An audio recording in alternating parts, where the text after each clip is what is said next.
आप देख रहे हैं एसडीएम न्यूज़। मैं हूं रियाद अंसारी। इस वक्त मैं महाराष्ट्र के तारिक शहर औरंगाबाद से बात कर रहा हूं और आज का जो विषय है फिर एक बार औरंगज़ेब रहमतुल्लाह अलैह को लेकर है और टीपू सुल्तान को लेकर है। ये दो नाम ऐसे हैं जिसको लेकर ख़ास करके महाराष्ट्र में एक राजनीति बहुत जमकर हुई है और आने वाले समय में हो सकता है इसके ऊपर और एक बार राजनीति गरमाएंगी।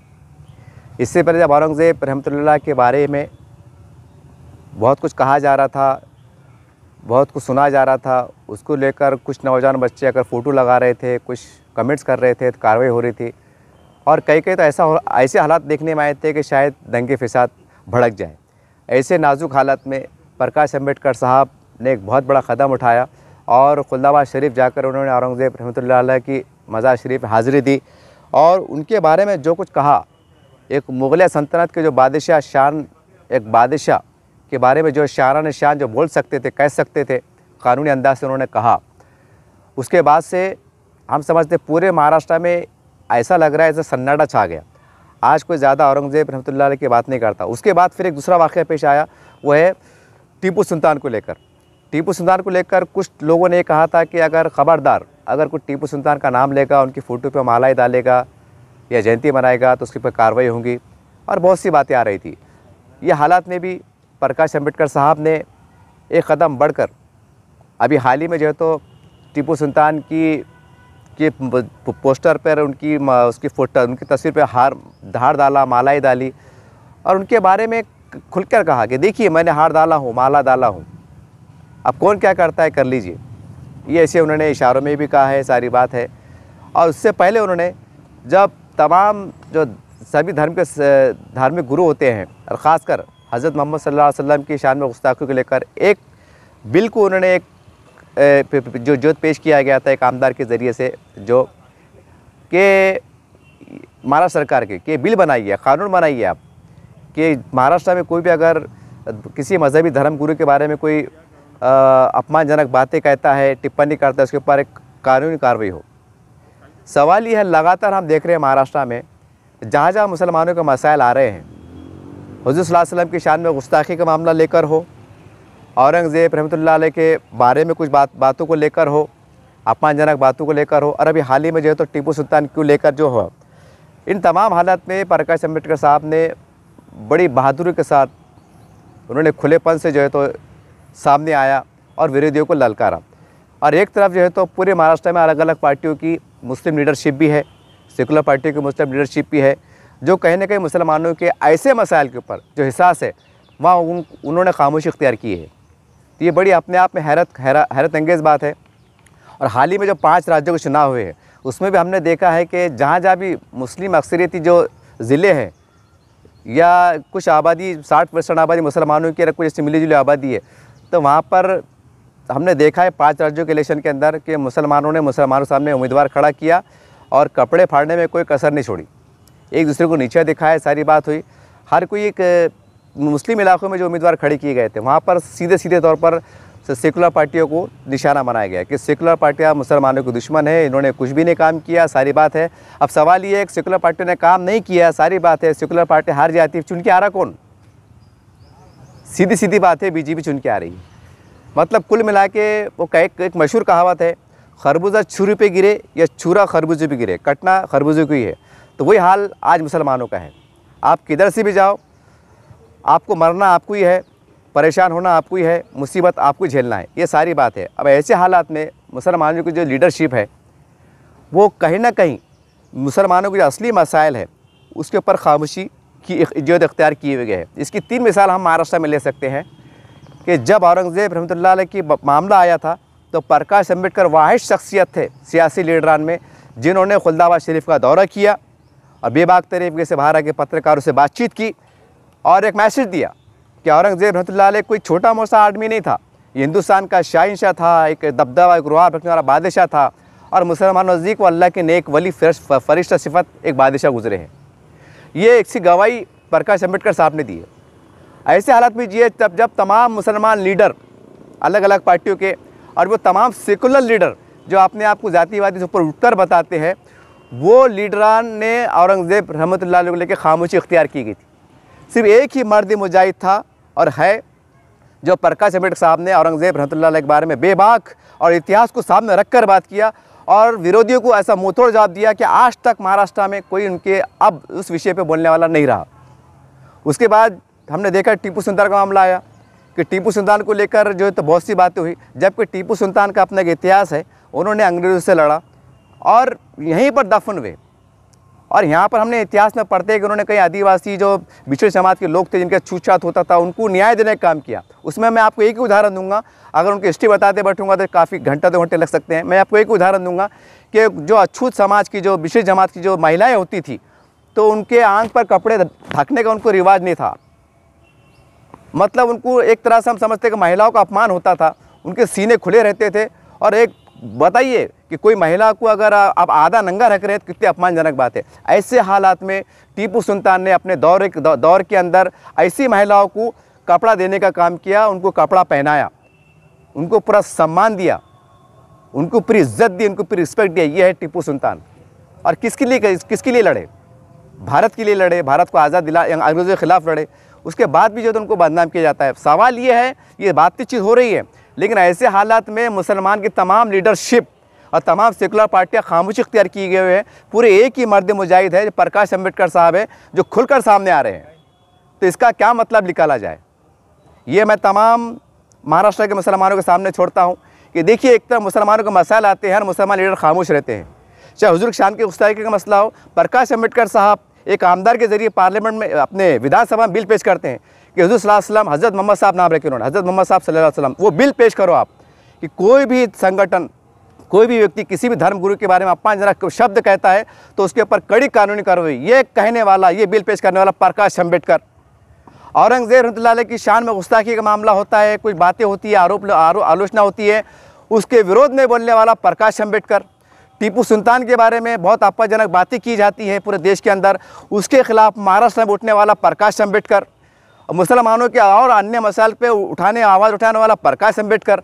अब सवाल ये है कि जो मुसलमानों के बड़े बड़े नेता हैं, बड़े बड़े सेकुलर नेता है, वो क्या कर रहे हैं? क्या वह सब इलेक्शन में आएंगे, मुसलमानों को लालीपाप देंगे, फिर जातिवाद की बात करेंगे, फिर फ़िरका परस्ती की बात करेंगे, फिर कहेंगे कि सेकुलर पार्टी ऐसी है, सेकुलर पार्टी कहेंगे बीजेपी ऐसी है। सवाल ये इसमें मुसलमानों का मरण क्यों? कहीं ना कहीं हम कह सकते हैं, अगर बारीकी से विश्लेषण किया जाए तो तमाम मुसलमान लीडर अगर चंद उंगलियों पे छोड़ दिए जाए, ये खुद मुसलमानों की दलाली का काम कर रहे हैं, मुसलमानों को बेचने का काम कर रहे हैं, ये खुद मुसलमानों के बदतरीन दुश्मन साबित हो रहे हैं। ये 3 वाक़यात की रोशनी में अगर देखें कि हुज़ूर सल्लल्लाहु अलैहि वसल्लम की शान में गुस्ताखी होती है, तो एक मर्द मुजाहिद प्रकाश अम्बेडकर जो है तो बिल पेश करते हैं। औरंगज़ेब रहमतुल्लाह अलैह की इसमें बात उठती है तो ये खुल्लावा शरीफ जाते हैं। मैं सवाल करता हूँ तमाम सेकुलर पार्टियों के नेताओं से, तमाम मुसलमान लीडरों से कि हाई कोई माई का लाल कि लोकसभा के इलेक्शन के मौके पर वो अपना प्रचार की आगाज़ औरंगज़ेब रहमतुल्लाह अलैह की बारगाह में वहाँ पर फूल की चादर चढ़ा के करे। जैसा हम देखते हैं कि जब भी प्रचार आता है, कोई मंदिर को जाता है, कोई दरगाह को जाता है, पता नहीं को कहाँ जाता है, तो कोई बड़े से बड़ा मुसलमान लीडर जो अपने आप को सेकुलर कहता है कि वो खुल्दाबाद शरीफ जाकर औरंगज़ेब रहमतुल्लाह अलैह की बारगाह में जाकर वहाँ से अपना प्रचार शुरू कर सकता है और बता सकता है कि देखो हम हैं। नहीं, सब खौफज़दा है। अगर वहाँ चल लेंगे तो हमको मराठा वोट नहीं मिलेंगे, हमको हिंदू वोट नहीं मिलेंगे, हमको जातिवाद का आरोप लगेंगे, सब खामोश इख्तियार किए गए हैं। तो भाई ये क्यों आप मुसलमानों को खपाने का काम कर रहे? वैसे मुसलमान परेशान हैं, 2 वक्त की रोटी कमाना मुश्किल हो रहा है। अब ऐसे हालात आप करेंगे तो मुसलमानों को रोज़ी रोज़गार मिलना मुश्किल हो जाएगा। तो बहरहाल राजनीति करो तो अच्छी करो, नहीं तो खुल के जाओ, खुल के बोलो कि भाई हम बीजेपी के साथ जा रहे हैं, हम चुन के आएंगे, बीजेपी के साथ जाएंगे, आपके मसले हल करेंगे। और कोई गुनाह की बात नहीं है। बीजेपी एक ताकतवर पार्टी है, सेंटर में है, राज्य में है, सारे बातें मुख्यमंत्री है, वो कोई बाहर की पार्टी नहीं है, देशद्रोही पार्टी नहीं है। उसके में मुख्यमंत्री आप खुल के बोलो, अगर हम चुन के आते हैं तो ये सेकुलर पार्टी ने जो काम नहीं किया, हम बीजेपी से हाथ मिला के तुम्हारे मसाइल हल करेंगे। मुसलमानों को मसाइल के हल से मतलब है, ये फ़िरका परस्त है, ये अमुक परस्त है, ये ढमुक परस्त है, ये नाटक कई को, ये तमाशा कई को। तुम अपनी सीट पक्की कर रहे हैं, मुसलमानों को खपाने का काम कर रहे हैं। जब टाइम आज वक्फ बोर्ड के मसाइल ले लो, वक्फ बोर्ड के मसाइल ले लो। अगर मुसलमान अगर सच में अगर तमाम पार्टी मुसलमान लीडर अपने आप में समझते हैं कि हम कौम के हमदर्द है, तो उनके सामने एक ही एग्जाम्पल है कि अगर आप वक्फ बोर्ड के पास सही नुमाइंदगी आज भी अगर वक्त अगर करें तो आप समझ सकते हैं, हम समझेंगे मुसलमान कि आप वक्त सही कौम के हमदर्द है। वरना एक तरफ मुसलमान बर्बाद हो रहा है, वक्फ बोर्ड बर्बाद हो रहा है, और आप अजीब लड़ाई है। जबकि कई कमीशन की रिपोर्ट आ चुकी है कि वक्फ बोर्ड के ऊपर सही तरीके से काम किया जाए तो मुसलमानों की पूरी गुर्बत दूर हो सकती है, मुसलमान एक गरीब से गरीब मुसलमान अमीर हो सकता है। तो वक्फ बोर्ड पे काम क्यों नहीं कर रहे भाई, काम क्यों नहीं कर रहे? कौन सा कानून रोक रहा है आपको? हाई कोर्ट रोक रही, सुप्रीम कोर्ट रोक रही, कौन सा कानून रोक रहा है? लेकिन नहीं, जो हमारी मुट्ठी में है, जो हमारे जेब में है, हम तमाशा देख रहे हैं। हमारे सामने वक्फ बोर्ड की जायदाद लूट रही है, हम तमाशा देख रहे हैं और ये बोल रहे कि बीजेपी ऐसी है, बीजेपी ऐसी है। तो कितने बदतरीन दुश्मन है आप, कितने बदतरीन दुश्मन है कि जहाँ मुसलमानों की ज़मीनात खुले पड़ी हुई है, मुसलमान रहने को घर नहीं है, दुकान नहीं है, कारोबार नहीं है, ज़मीनें पड़ी हुई, लूटमार हो रही है, आप तमाशा देख रहे हैं, आप तमाशा देख रहे हैं। और फिर इलेक्शन में आएंगे और बोलेंगे बीजेपी बदमाश है, वो आरएसएस बदमाश है। अरे भाई, वक्फ बोर्ड के रोकने, वक्फ बोर्ड की ज़मीनात तहफ़्फ़ुज़ के लिए किसने आपको रोका है? कि कानून आपके लिए ज़िंदा नहीं है। देखिए कितना अच्छा प्यारा कानून। अभी मैंने हाल ही में अखबार में पढ़ा हूँ, राजस्थान का एक, मैं समझता हूँ हाई कोर्ट का फैसला आया है अजान को लेकर, कि किसी एक व्यक्ति ने हाई कोर्ट में गया था, उन्होंने कहा था अजान बंद होना चाहिए, इससे आलूदगी होती है, प्रदूषण होता है। तो जज साहब ने एक बड़ा अच्छा रिमार्क दिया है कि आपके जो मंदिर से जो आरती होता है, भजन होता है, कि उसकी आवाज़ बाहर नहीं जाती है। देखिए आज भी हमारे पास कानून जिंदा है, अदालतें हमको इंसाफ देने को बैठी है, आप जा रहे क्यों नहीं? एक मस्जिद का मसला आता है मजहबी, जहाँ हम देख रहे हैं अभी ये अपने मथुरा का मसला, उसके ऊपर अभी बयानबाजी हो रही है।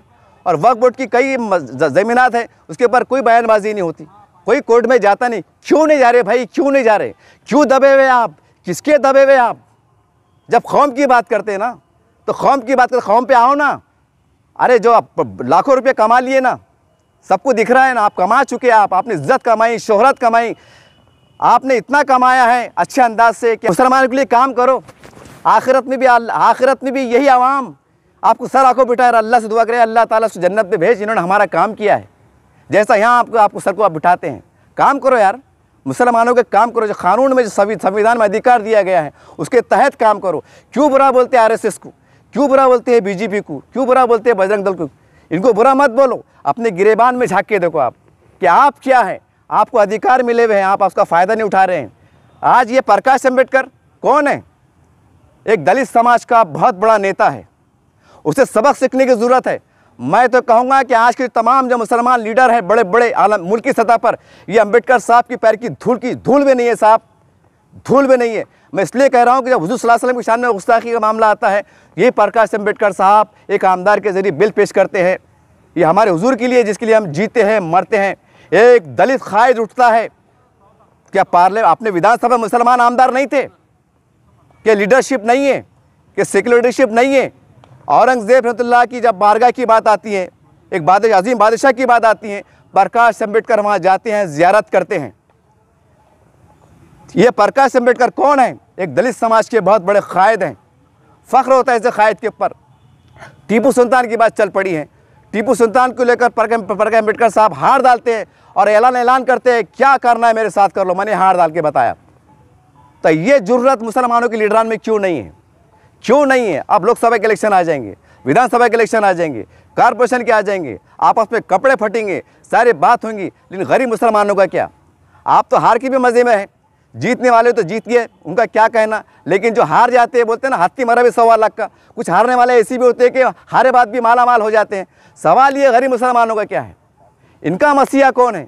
इनको कौन देखेगा? बहरहाल एक बात है, मैं मुसलमानों से कहना चाहता हूँ कि ये बीजेपी का, आरएसएस का डर खौफ निकाल दीजिए।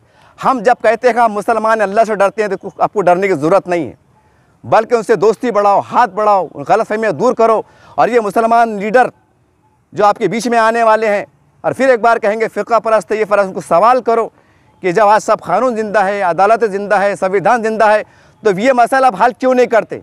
ये सवाल करो। ये प्रकाश अम्बेडकर साहब ने जो 3 कदम उठाए, आखिरी में जाते जाते कह रहा हूँ कि हुज़ूर सल्लल्लाहु अलैहि वसल्लम की शान में गुस्ताखी का जब मसला आया था, तो प्रकाश अम्बेडकर ने बिल पेश किया था। दूसरे मुसलमान लीडर खामोश क्यों थे? नंबर 1।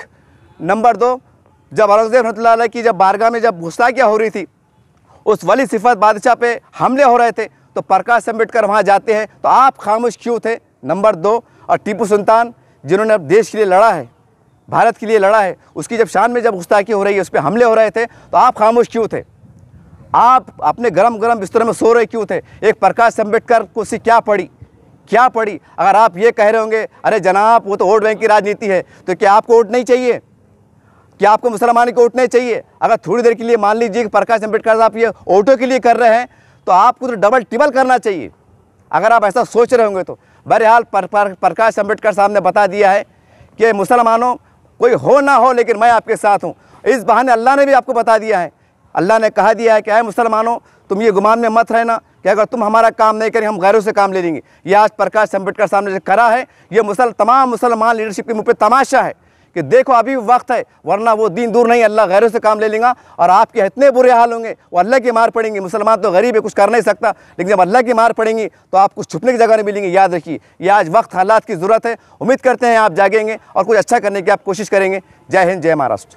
आज टिपू सुलतानच्या असणाऱ्या फोटोला आपण हार घातला, काही जणांनी आदेश दिला होता की तुम्ही घातला तर बघा। पोलीस खात्याला माझं असणारं आव्हान आहे, तुम्हाला कायद्याप्रमाणे वागायचं आहे। 5 वर्षानंतर निवडणुका येतात, सरकार बदलतं। आतापर्यंत आम्ही असणारा इलेक्शनच्या माध्यमातून सत्तेमध्ये कधीच सहभाग होण्याचा प्रयत्न केला नाही, पण या निवडणुकीमध्ये आम्ही सत्तेमध्ये गेल्याशिवाय राहणार नाही।